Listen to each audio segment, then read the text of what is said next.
I totally lied about my friend's last words, and I will not honor her last request. My friend Amy died a couple of months ago, and I was the last one to see her alive. I went over to her apartment, we watched a movie, ate dinner, I left to finish an essay, and then she OD'd and passed alone. She was 19. Our final conversation was unremarkable.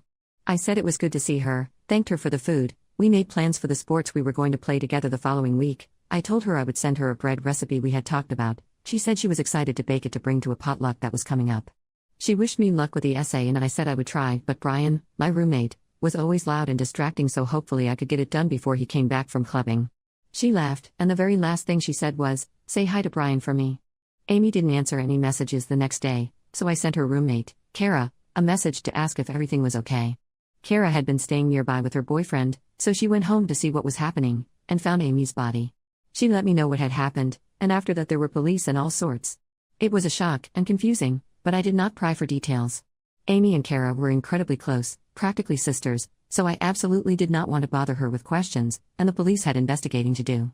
I was asked to describe the evening. Amy used substances frequently. They don't think the OD was on purpose, but they wanted to know if she was acting strangely, had she taken anything while I was there, what time did I leave, etc., and the death was deemed not suspicious. Amy had not contacted anyone online after I left, so I was the person she last spoke to. Kara asked me what her last words were. I lied. I said it had been to wish me luck with my essay, and that she hoped I had a good night. Amy had always been positive and had such a genuinely lovely soul. Well wishes were fitting last words. I did not say anything about saying hi to Brian. Why did I lie? Brian can screw off. There is a running joke among some of my friends about Brian's magical ability to make everything about himself. We wanted to do a little Great British Bake Off for fun. Brian buys a sparkly suit and declares himself Paul Hollywood and yells through the whole thing. "You're doing a painting?" Brian can't draw, but until you physically leave he will lecture you about why you're doing it wrong. Never do improv with Brian, it's like improv with Michael Scott. A group of people want to do life drawing, Brian finds a way to be the exposed model.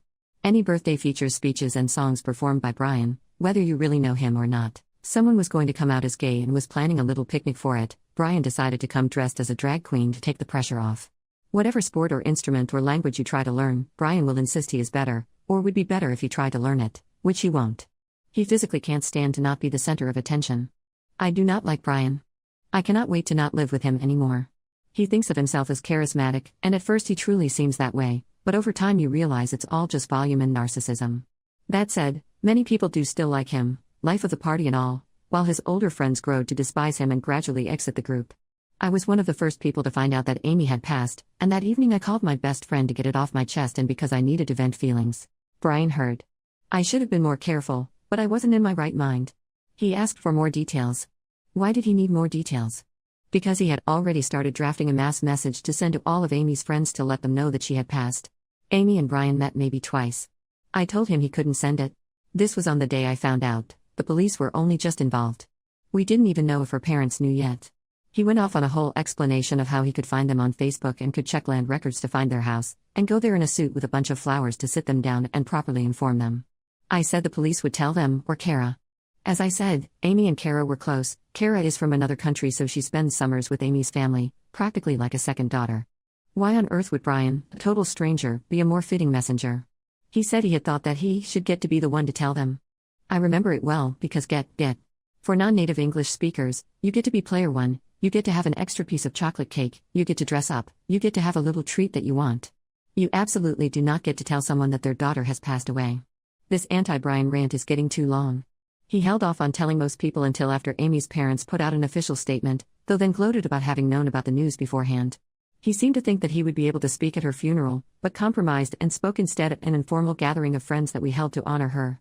He gave several speeches which, if you weren't aware that the two barely knew each other, would make you think that they were very close. He led a number of vigils, events, gatherings, which, yes, were a good mourning opportunity for many people, but I'm too far gone with disliking him that I can't see it as anything other than him trying to gain an ownership of the situation.